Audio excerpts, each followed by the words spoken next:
이제 말씀을 드리도록 하겠습니다. 지난주 말씀을 통하여서 지혜와 순결에 관해서 말씀을 드렸습니다. 너희는 세상 속에서 지혜로워야 된다. 지혜롭지 못하니까 바보 소리 듣고 또 지혜롭지 못하니까 실패하고 그런다. 그러나 지혜만 가지고는 안 된다. 순결해야 된다. 지혜만 가지면 좀 약사 빠르고 그리고 너무 교활하다. 그런 소리를 듣죠. 그러니까 순결해야 된다. 이 지혜와 순결을 가지고 세상 속에 살아야 된다. 이렇게 말씀을 드렸습니다. 그러면서 뱀처럼 지혜로워야 된다. 뱀은 좀 상황 판단이 빠르고 자기를 잘 감춰요. 그래서 위기 상황을 잘 벗어나게 되죠. 성도들도 좀 이 뱀과 같은 그러한 지혜가 전도하고 또 생활하는 데 필요하다. 이렇게 말씀을 드렸죠. 그러면서 예수님의 지혜를 살펴봤습니다. 바리새인들과 또 사두개인들이 와서 예수님을 어떻게든지 책잡으려고 질문을 하죠. 로마의 가이사에게 세금을 바쳐야 됩니까? 말아야 됩니까? 참 곤란한 질문입니다. 그런데 예수님께서는 세금 낼 동전을 가져와 봐라. 동전을 보여주니까 여기에 누구의 형상과 누구의 글이 기록되어 있느냐. 가이사의 것입니다. 예수님께서 가이사의 것은 가이사에게, 하나님의 것은 하나님께 드려라. 그러니까 저들이 아무 얘기도 하지 못하고 물러나게 되었죠. 또 조금 지나고 나서 요한복음 8장에 보니까 가늠하다 현장에 잡힌 여자를 끌고 와서 바리새인들과 서기관들이 질문을 하죠. 율법에는 이 여자를 돌로 치라고 했습니다. 어떻게 해야 됩니까? 율법대로 하면 자기들이 돌로 칠 것이지 왜 예수님을 책잡으려고 끌고 와서 시험을 하는 것이죠. 그때 예수님께서 너희 중에 죄 없는 자가 먼저 돌을 들어 치라 말씀하시죠. 그러니까 돌을 들여 치려고 하다가 자기 죄를 살피면서 하나둘씩 돌을 내려놓고 돌아가게 되죠. 예수님은 참 이렇게 지혜로우셨어요. 다른 사람에게 상처를 주지 않으면서도 그러면서 상대방이 수긍하면서 순종하도록 그렇게 하신 것이죠. 골로새서 4장 5절에 유인에 대해서는 지혜로 행하여 세월을 아끼라. 유인은 이방인들입니다. 우리가 양으로서 세상 속에서 이리떼들과 함께 살아가면서 지혜가 있어야 된다. 지혜롭게 행하라. 우리는 지혜가 부족하죠. 예수님의 친동생이었던 야고보는 1장 15절에서 너희 중에 누구든지 지혜가 부족하거든 모든 사람에게 후히 주시고 꾸짖지 아니하시는 하나님께 구하라. 그리하면 주시리라. 여러분 지혜 있는 삶을 살아가시기를 주님의 이름으로 축원을 드립니다. 비둘기같이 순결하라. innocent as doves. 비둘기같이 순결하라. 비둘기는 참 순결한 상징이죠. 평화의 상징이고 그렇습니다. 우리가 지혜만 가지고는 안 되고요. 순결함이 있어야 된다. 순수함이 있어야 된다. 예수님께서 그렇게 모든 상황 속에서 지혜롭게 잘 빠져나가셨지만 십자가를 앞에 두고는 빠져나가지 않으셨어요. 예수님 묵묵하게 십자가를 치셨어요. 침묵으로 견디셨어요. 그리고 그 십자가를 통하여서 성도의 삶은 이렇게 해야 된다. 이렇게 말씀을 보여주셨습니다. 그래서 우리가 세상에서 살면서 예수님을 기억하면서 예수님은 참 지혜로우셨고 또 예수님은 참 순결하셨다 생각하면서 믿음으로 살아야 될 것을 말씀을 하셨습니다. 자, 그러면서 구체적으로 오늘 본문에 한 세 가지 정도를 예를 들어 줍니다. 먼저 우리 17절 말씀을 한번 같이 보겠습니다. 17절입니다. 사람들을 삼가라. 그들이 너희를 공의에 넘겨주겠고 그들의 회당에서 아멘. 세상의 제자들을 파송하면서 사람들을 삼가라 이렇게 말씀하고 있습니다. 이 사람들을 삼가라는 것은 사람들을 조심하라는 뜻이에요. 물론 세상에 있는 사람들은 우리의 전도 대상자들이에요. 우리가 함께 어울려서 살아야 될 그러한 사람들입니다. 그럼에도 불구하고 사람들을 조심해야 된다 이렇게 말씀하고 있습니다. 어두컴컴할 때 산을 갈 때 가장 두려운 존재가 누구냐? 사람들이에요. 어떤 다른 짐승들을 만나거나 그런 무섭지 않으면 사람이 저 시커멓게 바깥에 저편에 있으면 두려워요. 왜냐하면 사람이 악하기 때문입니다. 모든 동물들 중에서 동물이라고 표현해서 그렇습니다만 가장 잔인하고 가장 포악한 존재가 사람입니다. 예수님께서는 제자들을 파송하시면서 이리 때 가운데 양을 보냄과 같도다. 뱀처럼 지혜롭고 비둘기같이 순결하라. 그리고 나서 사람들을 삼가라. 사람들을 조심하라. 이렇게 말씀하고 있습니다. 예레미야 7장 9절 말씀에도 만물보다 거짓되고 심히 부패한 것은 마음이라. 모든 부패하고 썩은 것 중에 가장 부패한 것이 사람의 마음이다. 그래서 사람들을 조심하라. 이렇게 말씀하고 있습니다. 오늘 17절 중반에 보니까 그들이 너희를 공의에 넘겨주겠고 그들의 회당에서 채찍질하리라. 여기 사람들을 조심하라고 그랬는데 이 사람들은 구체적으로 이렇게 살펴보니까 종교 지도자들을 의미하는 것 같아요.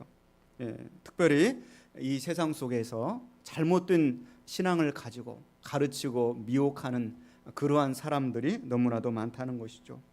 신천지, 또 여호와의 증인들, 또 통일교, 여러 가지 많은 아루성 이단들이 등장을 해서 사람들을 미혹을 합니다. 특별히 사람들을 주의하시고 성경대로 믿고 성경대로 신앙생활 하시기를 주님의 이름으로 축원을 드립니다. 성도들이 너무나 순수하고 좋다 보니까 간슬게 다 빼주고 몇 사람 이렇게 만나서 대화를 해보면서 이 사람 내 타입이야, 너무 좋아, 그러면서 자기 속에 있는 걸 다 열어 보여주고 이 사람은 나의 첫사랑하고 닮은 것 같아. 그래서 또 옛날에 향수에 젖어가지고 그 사람에게 빨려 들어가고 이 사람은 내가 좋아하는 연예인하고 비슷해. 그러면서 자꾸 그 사람과 동화가 되고 그러면서 이 사람들을 삼가지 않으면 하나님 주신 축복을 쏟아버릴 수가 있다. 이렇게 말씀을 하고 있는 것이죠. 우리가 특별히 성경대로만 믿고 성경대로만 신앙생활 하시기를 주님의 이름으로 축원을 드립니다. 여기에서 뭐가 있다, 여기서 뭘 보았다, 막 기적이 일어난다, 너무 그런 거 혹해서 미혹하지 않기를 바랍니다. 우리들 교회에서는 성경 말씀을 지속적으로 강해하는 강해 설교를 꾸준히 해오고 있습니다. 그리고 주일 낮에는 마태복음을 강해를 하고 있고요. 또 새벽에는 창세기부터 계시록까지 한 번을 다 하고 다시 이제 여호수아서 지금 강해를 하고 있고요. 이렇게 또 수요예배는 베드로 신약 마태복음부터 해와서 베드로 후서 강해를 하고 있습니다. 그래서 성경 말씀을 꾸준하게 배우고 그 말씀대로 사는 것이 최고의 진리입니다. 그래야 사람들에게 미혹되지 않고 믿음으로 올곧게 설 수가 있습니다. 주일 오후 예배 시간에는 교리를 가르치고 있습니다. 그래서 한 6, 7년 동안은 크루소웨이 성경 공부를 통하여 기독교의 참된 교리, 크루소웨이가 십자가의 길이잖아요. 십자가의 길이 무엇인가? 요즘은 소요리 문답에 관해서 웨스트민스터 신앙 고백서 및 또 평신도들이 알아야 될 기본적인 교리를 가르치고 있습니다. 성경과 교리를 배워야 돼요. 성경과 교리를 붙들어야만 우리가 지혜롭게 순수하게 믿음으로 서게 될 줄로 믿습니다. 자, 그러면서 오늘 또 다른 한 부류의 사람들을 말씀하고 있습니다. 18절 말씀 한번 같이 보겠습니다. 또 너희가 나로 말미암아 총독들과 임금들 앞에 끌려가리니 이는 그들과 이방인들에게 증거가 되게 하려 하심이라. 아멘. 두 번째 부류의 사람들은 정치인들이에요. 정치인들. 여기 보면은 총독들과 임금들 앞에 끌려가리니 Government and Kings, 총독들과 임금들을 조심하라. 이 정치인들은 속성상 사람들을 자기의 목적을 위해서 동원하고 이용을 해야 돼요. 사람들이 수단입니다. 그러다 보니까 이 정치인들은 굉장히 말을 잘하고요. 또 정치인들의 수완이 뛰어납니다. 정치인들에게 특별히 조심해야 된다, 좀 미혹하지 말아야 된다, 이렇게 말씀을 하고 있는 것이죠. 세상에 많은 이 정치인들이 있습니다. 아마 여러분들이 상대하고 만나는 그런 정치인들도 있을 것입니다. 그런 이 정치인들과 우리가 그들에게 참으로 접근을 하면서 대화를 하고 교제를 하는 것은 좋지만 주의해야 된다, 이렇게 말씀하고 있습니다. 나도 모르게 정치의 권력에 빨려 들어가 가지고 거기에서 헤어나오지 못하는 경우들이 있어요. 우리나라도 얼마나 비일비재한 그런 모습들을 우리가 살펴보게 됩니까? 그러나 모든 그 권력은 하나님께서 내셨어요. 모든 권력이 악하다 그렇게 말씀하시는 건 아닙니다. 로마서 13장 1절 말씀 보면은 각 사람은 위에 있는 권세들에게 복종하라. 권세는 하나님으로부터 나지 않음이 없나니 모든 권세는 다 하나님께서 정하신 바라. 모든 권세는 하나님께서 정하신 바예요. 예수님께서 제자들을 세상으로 내보내면서 이리떼들과 같은 세상이다. 그리고 그 이리떼들 중에서도 이리떼들의 우두머리들이 있을 거 아니에요. 그 사람들을 조심하라는 거예요. 네. 그러면서 오늘 본문의 18절의 하반절 말씀 보니까 이는 그들과 이방인들에게 증거가 되게 하려 하십니다.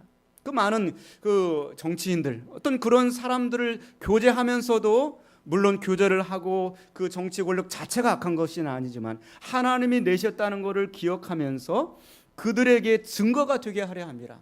전도의 목적으로 만나는 건 괜찮다는 거예요. 전도를 위해서 힘을 써라 이렇게 말씀하고 있습니다. 나를 통하여서 그렇게 해서라도 그들에게 하나님의 복음이 증거되기를 원해서 내 주변의 정치인들을 알게 하셨다, 그렇게 생각하라는 것이죠. 여러분, 정치인들이 이 믿음으로 올곧게 서는 건 너무나 중요합니다. 요셉 한 사람이 총리가 되었을 때 그를 통하여 하나님의 지혜와 모략과 그에게 하나님의 모든 미래의 장래 일을 알려주셨기 때문에 그때 당시에 중동에 있는 모든 세계 사람들이 흉년 가운데서 구원받게 된 줄로 믿습니다. 다니엘 한 사람이 총리가 되어서 올곧게 정치를 하니까 그 혜택을 수많은 사람들이 누리게 되는 것이죠. 그래서 우리가 정치인들을 만나면서 조심하되 그들이 복음화 되기를 위해서 힘써라. 그들의 예수님을 만나기 위해서 힘써라. 바울 사도도 노후에 그가 목적했던 것은 로마에 가서 로마의 최고의 권력자들에게 복음이 증거되기를 원했습니다. 그래서 그들에게 복음을 증거했고요. 그리고 결국에는 로마의 최고의 권력자에 의해서 순교를 당하였습니다. 지난 주간에 제가 이렇게 글을 보면서 좀 마음에 와닿는 그런 글, 오늘 또 말씀과 어떻게 이렇게 코드가 맞더라고요. 85세 김정환 목사님이 쓰신 글을 보았어요.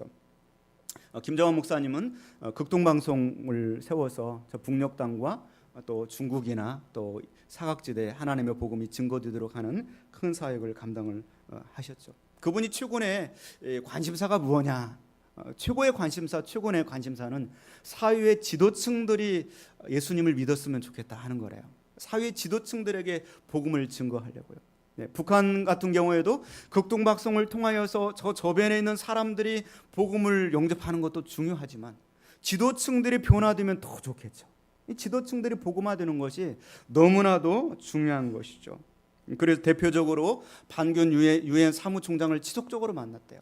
만나서 복음을 전했다고 그럽니다. 만날 때 혼자 가지 않고 미국의 릭 워렌 목사님, 세들백 교회 목사님이시고요. 또 빌리 그레함 목사님 돌아가셨지만 그분의 아들 되시는 목사님, 프랭클린 그레이엄 목사님 함께 가서 그렇게 반기문 유엔 사무총장 재임 시절에 복음을 전하고 했다고 그래요.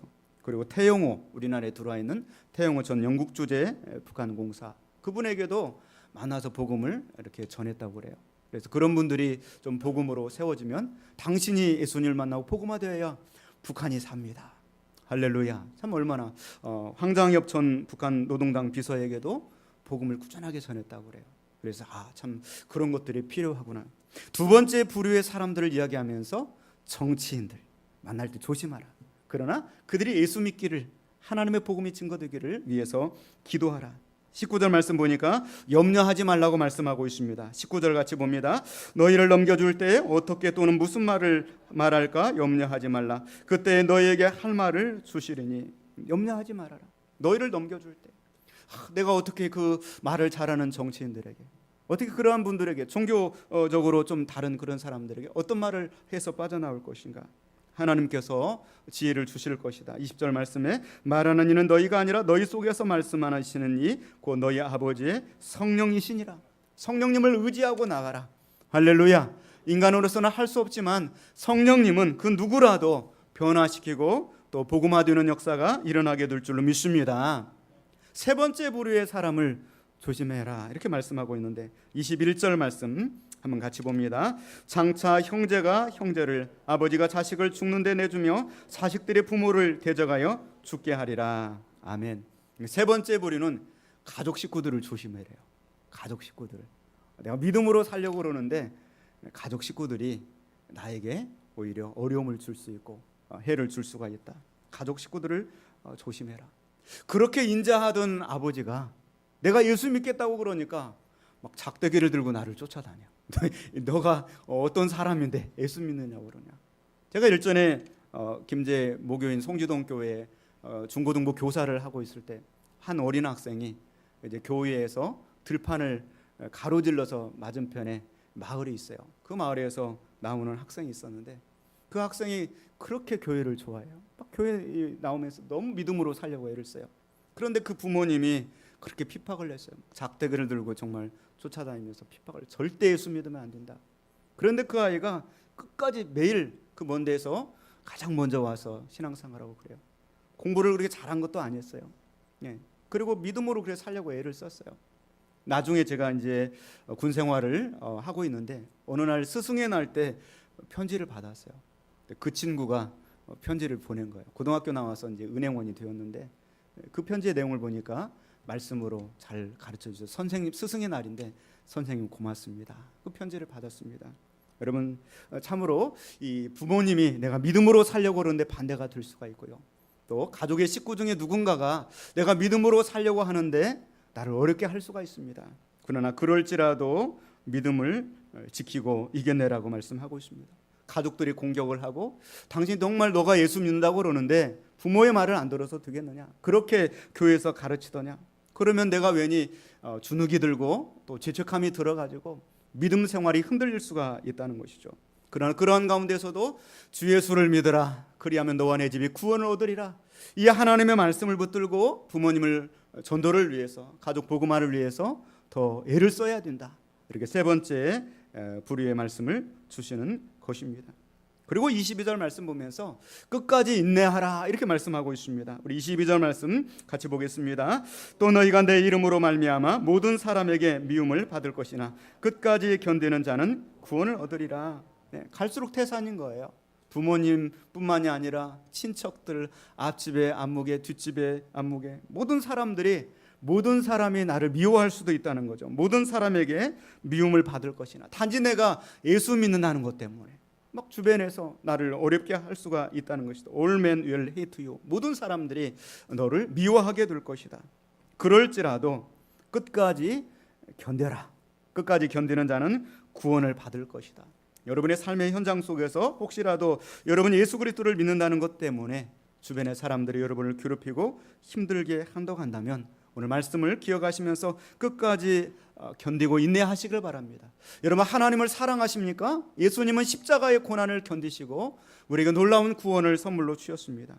고린도서 13장 말씀해 보니까 사랑을 말씀하시며, 사랑의 첫 번째는 사랑은 언제나 오래 참는다고 그랬어요. 여러분, 오래 참으시기를 바랍니다. 히브리서 10장 36절 말씀에도 신앙생활하는 성도들에게 꼭 필요한 것은 인내라고 그랬습니다. 너희에게 인내가 필요함은 너희가 하나님의 뜻을 행한 후에 약속하신 것을 받기 위함이라. 여러분, 잘 참고 인내하시기를 바랍니다. 귀한 것일수록 응답이 더디게 돼요. 특별히 여러분 가족들을 위해서 기도하는 것, 얼마나 귀한 것입니까? 그런데 응답이 더딜 수가 있는 것이죠. 여러분 자녀들이 뭔가 해달라고 그러면 그거 아무것도 아니지, 그럼 바로 해줘요. 그거는 좀 시간이 걸려.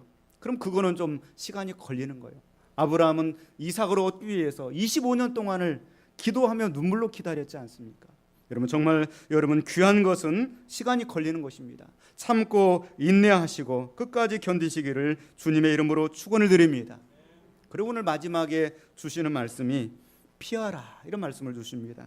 23절 말씀 한번 같이 보겠습니다. 이 동네에서 너희를 박해하거든 저 동네로 피하라. 내가 진실로 너에게 이르노니 이스라엘의 모든 동네를 다 다니지 못하여서 인자가 오리라. 아멘.